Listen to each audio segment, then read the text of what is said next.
सिद्धि की शादी के बाद वो ससुराल चली जाती है। पीछे रह जाती है भाभी रानी। सिद्धि के ससुराल जाते ही भाभी कहती है, अरे वाह जी वाह, सारे कपड़े मेरे। हाय रे पैंट, अरे वाह वाह, मजा आ जाएगा। अरे ये सिद्धि की अलमारी के सामने खड़े होकर क्या बड़बड़ा रही है? जा जाकर देख मेहमानों को विदाई की मिठाई मिली कि नहीं।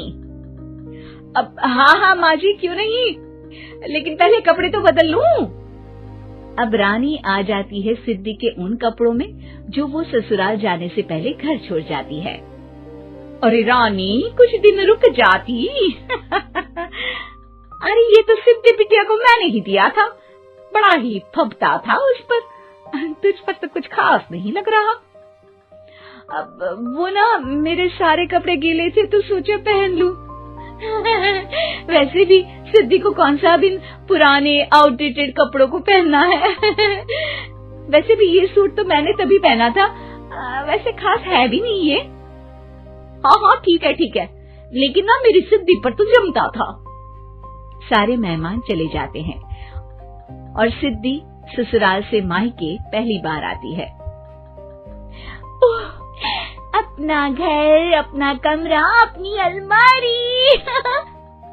ये बोलकर जैसे ही सिद्धि अलमारी खोलती है तो सामने उसके कपड़ों की जगह कुछ और ही रखा होता है। माँ, ओ माँ, जरा कमरे में तो आना। सास और रानी वहाँ पहुँच जाते हैं। रानी ने पहनी होती है सिद्धि की जींस और टी शर्ट। अरे भाभी, ये क्या? ये तो मेरी बड़ी ही महंगी टी शर्ट है, इसे आपने घर में क्यों पहनी है? अरे बहुत मिलती है दीदी ये चौक की मार्केट में, 150 में।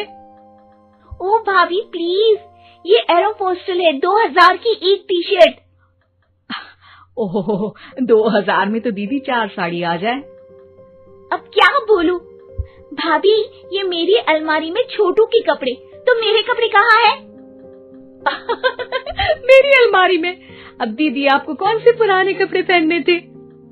माना भाभी, लेकिन मैं जब घर आती तो यही सब पहनती ना। अरे तुम तो बड़ी कंजूस हो दीदी। खैर, वक्त आता है जब सिद्धि ससुराल के लिए रवाना हो रही होती है। अरे रानी, अंदर से सिद्धि का गिफ्ट ले आ, लड़की पहली बार ससुराल से मायके आई है। रानी अंदर जाती है और एक सिंपल सी साड़ी लेकर बाहर आ जाती है। ये लीजिए माँ जी। सास बेटी को गिफ्ट देकर ससुराल भेजती है। अगले दिन रानी एक सुंदर सी साड़ी पहनकर सामने आती है। अरे रानी, ये तो वो साड़ी है जो मैंने सिद्धि को देने के लिए दी थी जब वो ससुराल ले जाती, लेकिन ये तूने कैसे पहन ली? अरे माँ जी, ये साड़ी तो मुझे बहुत पहले से ही पसंद थी, लेकिन चिंता ना करिए, मैंने सिद्धि के लिए भी अच्छी सी साड़ी दी है। हाँ। तभी सिद्धि का फोन आता है। क्या माँ, कुछ अच्छा तो दिया होता ससुराल ले जाने के लिए। अरे पहले दिखा दिया होता। ये चमकते हुए पैकेट में नौकरानी वाली साड़ी मत दिया करो माँ। अरे बेटे, वो तेरी भाभी ने ना गलती से उससे पैकेट बदल गया। हाँ, मैं कल ही तेरे भाई के हाथ से तेरा वाला पैकेट भेज दूंगी। अरे रहने दो माँ, आई एम श्योर भाभी ने अभी वही साड़ी पहनी होगी जो तुमने मेरे लिए रखी थी। तुम तो समझ नहीं पाई उनको। खैर छोड़ो, मैं ज्यादा बोलती अच्छी नहीं लगती, रहने दो, आपको उन्हीं के साथ रहना है, फिर बात करेंगे। सास को रानी पर गुस्सा आ जाता है। वो उसके कमरे में जाती है जहाँ वो शादी का एल्बम देख रही होती है। रानी, मार्केट जाकर एक ऐसी ही साड़ी लेकर आ, कल प्रतीक जाकर सिद्धि के घर दे आएगा। अरे क्यों माँ जी, कितनी साड़ी देनी है दीदी को? यहाँ कोई सेल लगी है क्या? अरे चुप कर, मेरे बेटी के हिस्से की साड़ी खुद पहन ली, अब ज्यादा ज्ञान बांट रही है। एक दिन सिद्धि का फोन आता है। माँ, मेरी सास ने आप सबको खाने पर बुलाया है। सारे लोग सिद्धि के ससुराल पहुँचते हैं। खाना खाकर वो लोग निकल रहे होते हैं कि सिद्धि की सास सभी को गिफ्ट देती है। अरे बहन जी, बेटी के घर का खाना खा लिया, यही बहुत है जो आप ऊपर से गिफ्ट भी दे रही है। अरे बहन जी, आप भी कहाँ इन बातों पर विश्वास कर रही है। सास सभी को गिफ्ट देती है, लेकिन रानी को जो साड़ी देती है वो अजीब सी हरे रंग की लाल रंग की बड़ी छाप वाली होती है। अरे छी, ये कौन पहनेगा? सासू माँ को तो जरी वाली इतनी सुंदर और मेरे लिए ये नौकरानी वाली। अरे भाभी, दरअसल मैं जब भी घर आती थी आप वापसी में ऐसी ही साड़ी देती थी ना, तो माँ ने सोचा कि आपको आपकी पसंद की ही साड़ी क्यों ना दी जाए। बेचारी रानी, बोलती भी तो क्या। सिद्धि और सास रानी का चेहरा देखकर हंसने लगती है, तो रानी समझ जाती है कि अपने ही बिछाए जाल में वो फंस चुकी है। सिद्धि की शादी के बाद वो ससुराल चली जाती है, पीछे रह जाती है भाभी रानी। सिद्धि के ससुराल जाते ही भाभी कहती है, अरे वाह जी वाह, सारे कपड़े मेरे। हाय रे पैंट, अरे वाह वाह, मजा आ जाएगा। अरे ये सिद्धि की अलमारी के सामने खड़े होकर क्या बड़बड़ा रही है? जाकर देख मेहमानों को विदाई की मिठाई मिली कि नहीं। अब हाँ माँ जी, क्यों नहीं, लेकिन पहले कपड़े तो बदल लूं। अब रानी आ जाती है सिद्धि के उन कपड़ों में जो वो ससुराल जाने से पहले घर छोड़ जाती है। अरे रानी, कुछ दिन रुक जाती। अरे ये तो सिद्धि बिटिया को मैंने ही दिया था, बड़ा ही फबता था उस पर, तुझ पर तो कुछ खास नहीं लग रहा। अब वो ना मेरे सारे कपड़े गीले थे तो सोचा पहन लूं। वैसे भी सिद्धि को कौन सा भी पुराने आउटडेटेड कपड़ों को पहनना है। वैसे भी ये सूट तो मैंने तभी पहना था, वैसे खास है भी नहीं ये। हाँ ठीक है, लेकिन ना मेरी सिद्धि पर तो जमता था।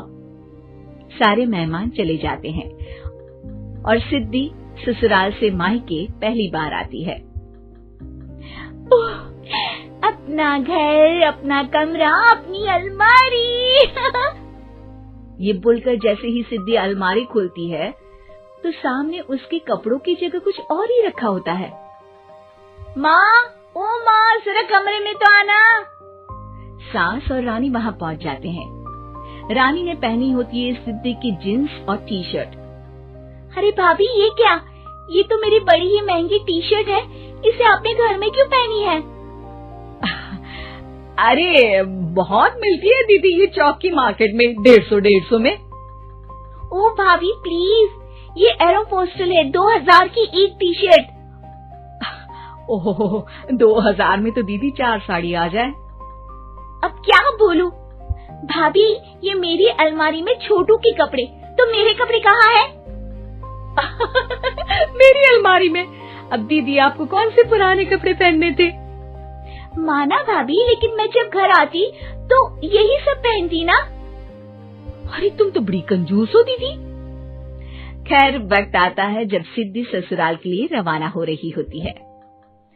अरे रानी, अंदर से सिद्धि का गिफ्ट ले आ, लड़की पहली बार ससुराल से मायके आई है। रानी अंदर जाती है और एक सिंपल सी साड़ी लेकर बाहर आ जाती है।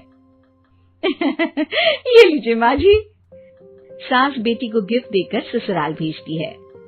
अगले दिन रानी एक सुंदर सी साड़ी पहनकर सामने आती है।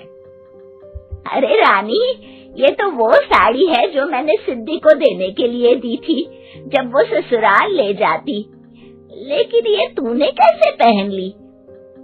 अरे माँ जी, ये साड़ी तो मुझे बहुत पहले से ही पसंद थी, लेकिन चिंता ना करिए, मैंने सिद्धि के लिए भी अच्छी सी साड़ी दी है। हाँ। तभी सिद्धि का फोन आता है।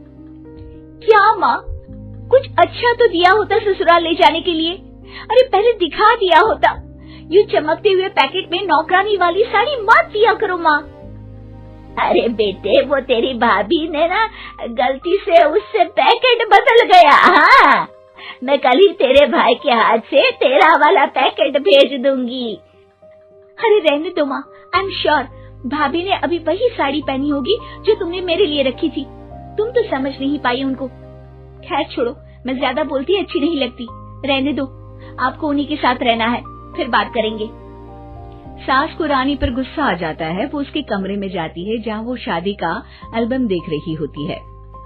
रानी, मार्केट जाकर एक ऐसी ही साड़ी लेकर आ, कल प्रतीक जाकर सिद्धि के घर दे आएगा। अरे क्यों माँ जी, कितनी साड़ी देनी है दीदी को? यहाँ कोई सेल लगी है क्या? अरे चुप कर, मेरे बेटी के हिस्से की साड़ी खुद पहन ली, अब ज्यादा ज्ञान बांट रही है। एक दिन सिद्धि का फोन आता है। माँ, मेरी सास ने आज सबको खाने पर बुलाया है। सारे लोग सिद्धि के ससुराल पहुँचते हैं। खाना खाकर वो लोग निकल रहे होते हैं कि सिद्धि की सास सभी को गिफ्ट देती है। अरे बहन जी, बेटी के घर का खाना खा लिया, यही बहुत है, जो आप ऊपर से गिफ्ट भी दे रही है। अरे बहन जी, आप भी कहाँ इन बातों पर विश्वास कर रही हैं। सास सभी को गिफ्ट देती है, लेकिन रानी को जो साड़ी देती है वो अजीब सी हरे रंग की लाल रंग की बड़ी छाप वाली होती है। अरे छी, ये कौन पहनेगा? सासू माँ को तो जरी वाली इतनी सुंदर, और मेरे लिए ये नौकरानी वाली। अरे भाभी, दरअसल मैं जब भी घर आती थी आप वापसी में ऐसी ही साड़ी देती थी ना, तो माँ ने सोचा कि आपको आपकी पसंद की ही साड़ी क्यों न दी जाए। बेचारी रानी, बोलती भी तो क्या। सिद्धि और सास रानी का चेहरा देखकर हंसने लगती है, तो रानी समझ जाती है कि अपने ही बिछाए जाल में वो फंस चुकी है।